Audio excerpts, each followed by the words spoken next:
This video is brought to you by Squarespace. From websites and online stores to marketing tools and analytics, Squarespace is the all-in-one platform to build a beautiful online presence and run your business. I have been waiting for you to see this painting for a long time. Actually, you know what? When you brought this painting to me, you remember what it looked like? I have a fairly good idea. But yeah. Well, it wasn't even vertical. It came in flat. Exactly. Something happened to this painting. And I think you had told me a little bit about the history of the painting. The widow of the artist, who was originally from Chicago, I think, and then somehow he had ended up in Lansing near the end of his life. And then she, after in Michigan, right? In Michigan, yeah. The story goes, Palm Sunday, 1965, was one of the worst days for tornadoes. Apparently, this tornado came close enough to her house that it pulled paintings out of the house and threw them, strewn them kind of around her property, but also in the tree. And supposedly, a photographer from the Grand Rapids Press was called. He went out there, photographed paintings hanging in trees. No way. I'm not sure that this was one of them, but it certainly was a painting that was damaged. So a tornado ripped through the town, sucked all of her paintings out of her house. Out of her house. Scattered them all over the place in the trees, and this painting was one of those. This painting was one of them. As a matter of fact, you have cleaned another one of those paintings, but that did not get sucked out of the house. So how did this painting end up with you, Kim? A gentleman secured salvage rights for the house because they were going to tear it down. So what he'd do is go in and pull out, like, if they had oak molding and things like that, doors, goes up in the attic, and apparently out here in some obscure area is this painting. And so brings it to me, and it still had its original frame on it, which also had I believe it had its original frame, and it had a label that had been exhibited at the Art Institute of Chicago, like in 1923. When it came into your gallery, what possessed you? Because I've known you for a long time. You're fairly even-keeled, fairly smart, fairly, disciplined gallerist. Why in the world would you consider buying that painting a good idea, Kim? Because I felt it needed to be rescued, and even though there was all this damage, you could still see that there was a certain amount of the painting, no doubt, that was still there. Yeah. And this is an artist that is, his best paintings are very good, and then he had paintings that were kind of so-so later on in his career. And I thought, well, this just has something going for it. So a little mix of dealer knowledge and then a little bit of intuition. And given the condition of this painting, Kim must be trusting his intuition quite a bit. The tears that run across this canvas are massive, dwarfed only by the chasm that's opened up between the two edges. The canvas is frayed, warped, distorted, and clearly suffered some major trauma. To imagine that this painting was hanging from a tree is not a far reach, given the scale of the damage. Across the painting, there are smaller punctures and tears. The paint is flaking wherever the canvas has been torn, and along the bottom edge, there is significant paint loss from what looks like water damage. Conserving this painting, bringing it back to a state where we can enjoy it, where the artist's vision can be respected and honored, and where Kim's intuition proves right, will be no small feat. I will have to count on all of the tools in my studio, all of the tricks up my sleeve when pulling it together.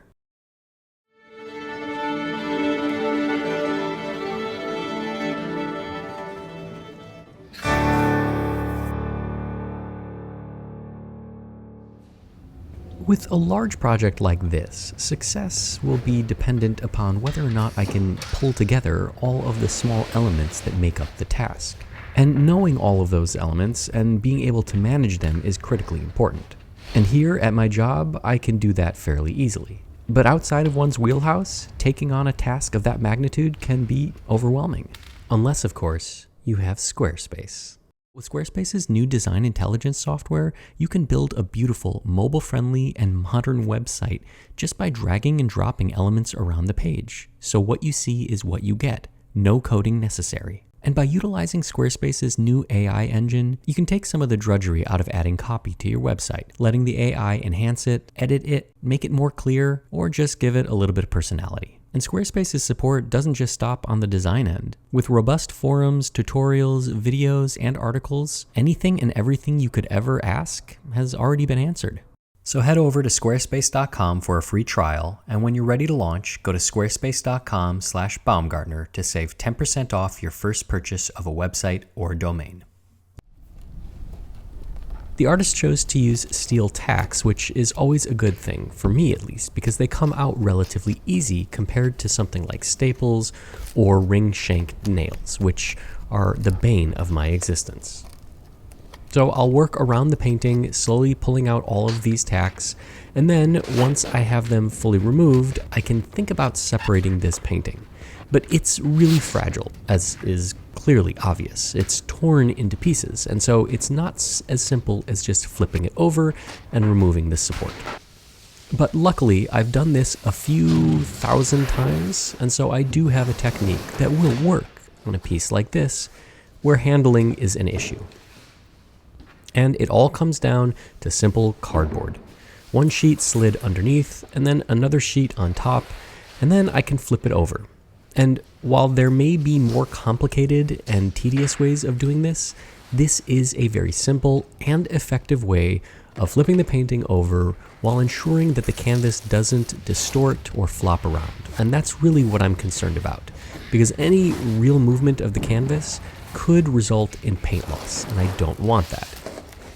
Now this is a particularly big painting, so it takes a little bit more effort than a small one, but when we remove the cardboards, eventually we can see that no paint has been lost. These little backing boards were put in to keep the canvas from moving around too much, and they've helped, but now they need to go. Removing the support is pretty simple. It comes right off, and then it'll be cleaned and, well, go into storage for a very long time. The painting also needs to be cleaned, and because it's so fragile, I can't use a brush, so I'm using my HEPA filtered vacuum. There is a lot of grime and dust and dirt and particulate and dead insects and all sorts of debris that just accumulates behind a painting when it's been in storage and moved around for over 100 years. One of these days I'll find some money or a copy of the Declaration of Independence stuffed in there, but for now, dust, dirt, grime, and dead spiders will have to suffice.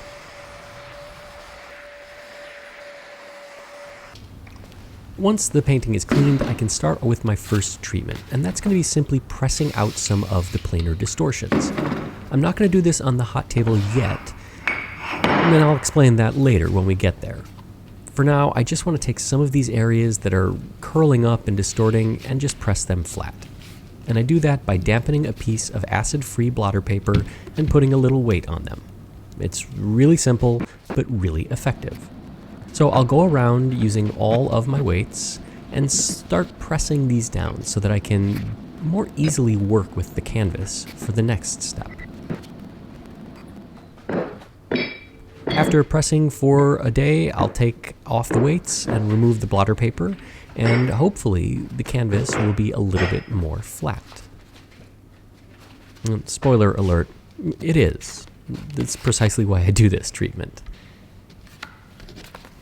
Now, the reason I want to keep these areas flat before I take it to the hot table is because if I don't do this now, when I do take it to the hot table and I do the wholesale flattening treatment, those little areas could curl underneath and then get pressed wonky. They could get creases embedded in them from the pressure, heat, and moisture on the vacuum table. We don't necessarily need to do this for every little painting. If there's only 1 or 2 tears, we can manage that on our own. But when there are so many tears and they're so big and frayed like this painting, it really is important to take that extra step to make sure that the canvas is going to respond in the way that I want. Now, this painting is just about ready for the hot table, but it needs some moisture. I'm going to add a little bit of moisture, particularly on the edges where the canvas is folded over. And this is just going to encourage it to soften up a little bit and to flatten a little bit better.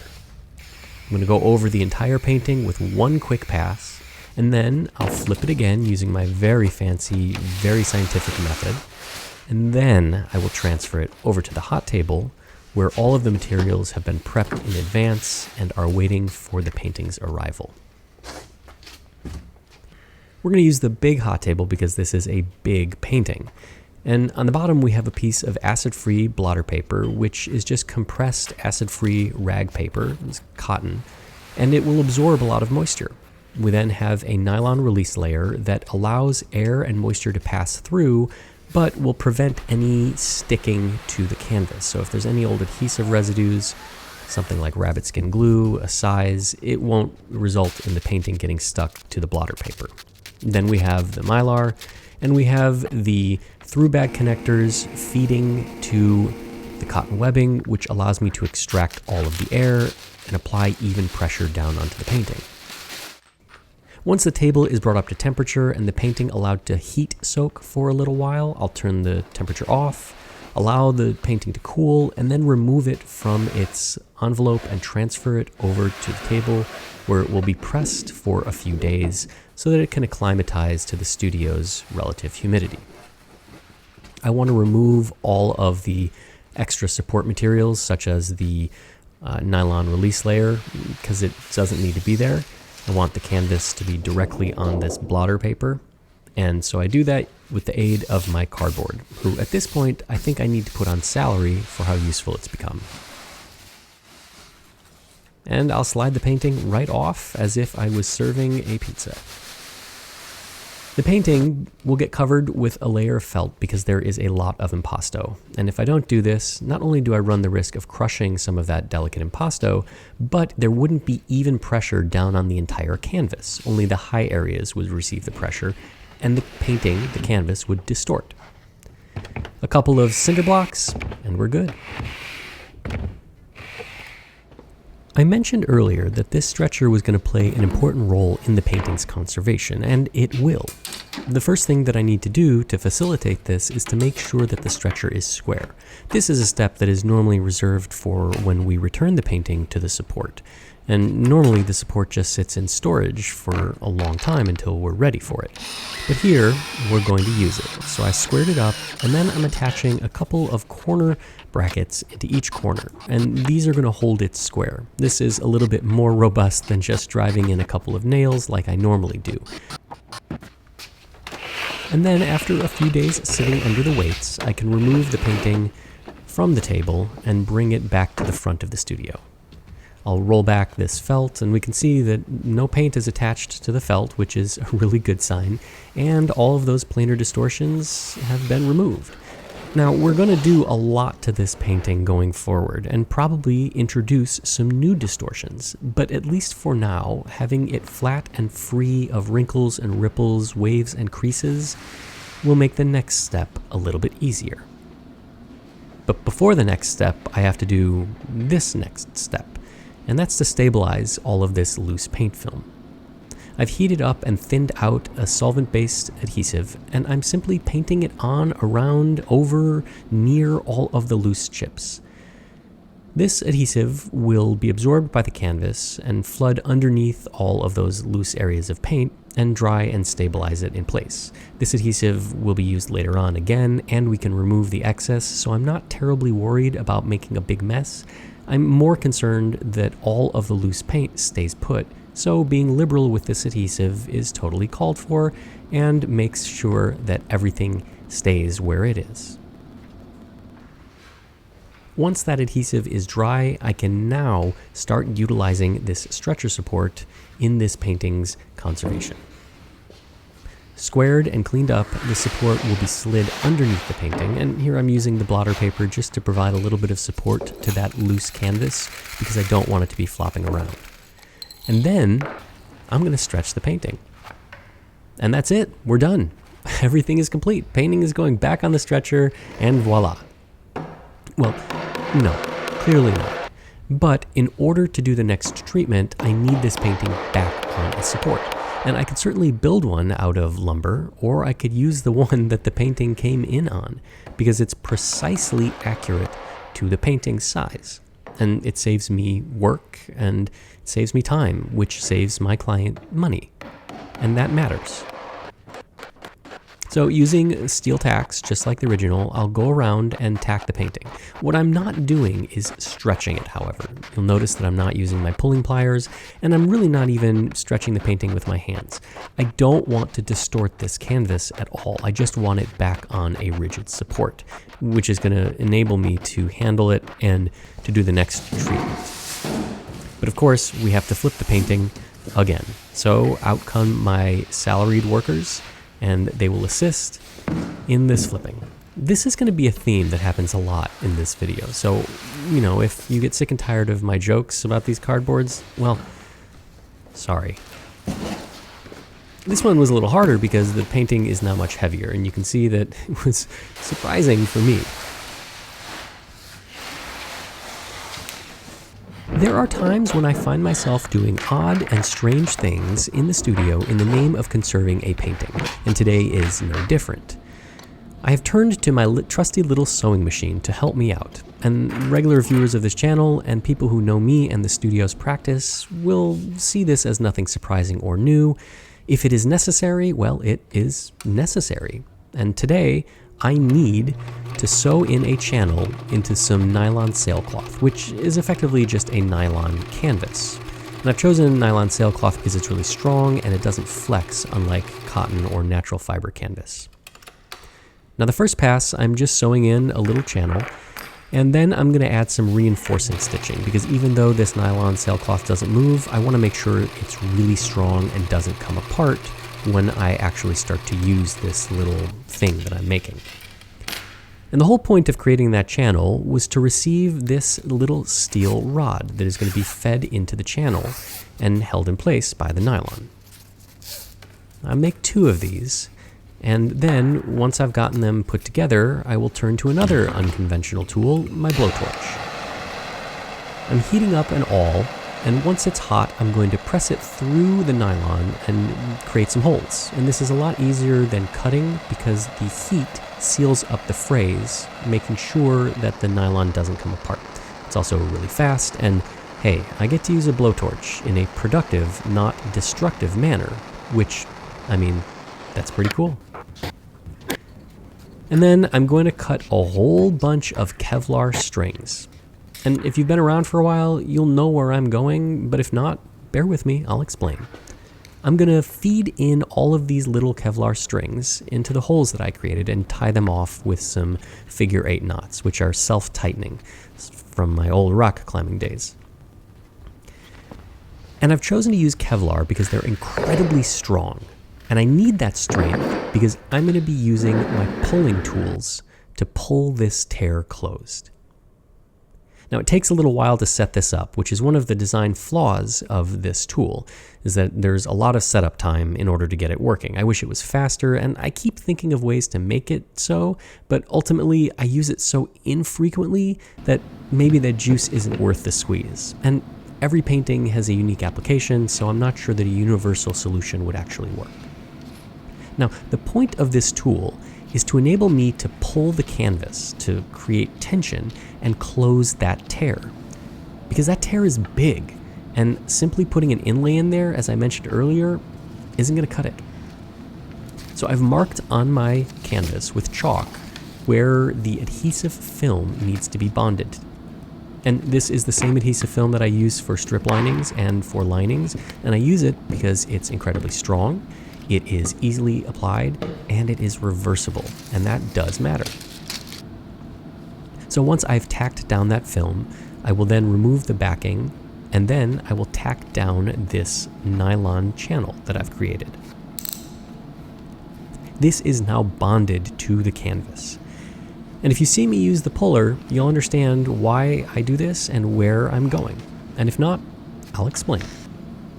So once I've done it for this side, I'll do it for the other side, and then I'll set up the pullers. I need a little bit of blocking and spacing to make sure that it's in the right position, and a little bit of wood takes the place of the voids. And then I'll tighten this down, and this is effectively being clamped to the stretcher on the edge of the painting, and this will not move. I need it to not move, because the whole point is that if I'm pulling this tear closed, this side can't move. The Kevlar threads are fed onto some threaded bosses that are attached to some threaded rods, and then using an Allen key and a drill, I can loosely tighten everything up. I'm not looking for tight just yet, I'm just looking to take up some of the slack, like this.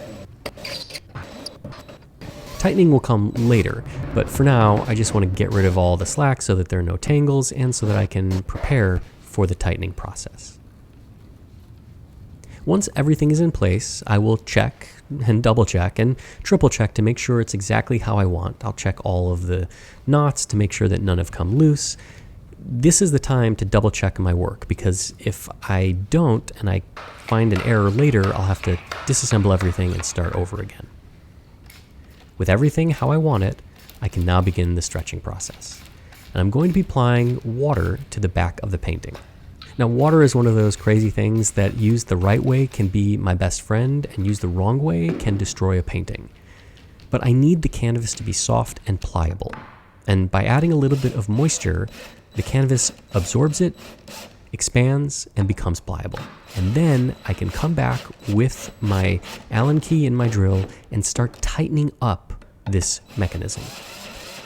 Now, every time I tighten up one of these bolts, the threads cause that boss to move away from the tear, pulling the Kevlar thread taut and adding tension, and pulling that side of the canvas closer and towards the opening of the tear. You can see how the steel rod is flexing just a little bit under the tension. Well, that means that the left side is now moving towards the right side. And I'm slowly going to close this gap by keeping this under tension. I can loosely check that I have even tension on the entire apparatus with a very simple technique: sound.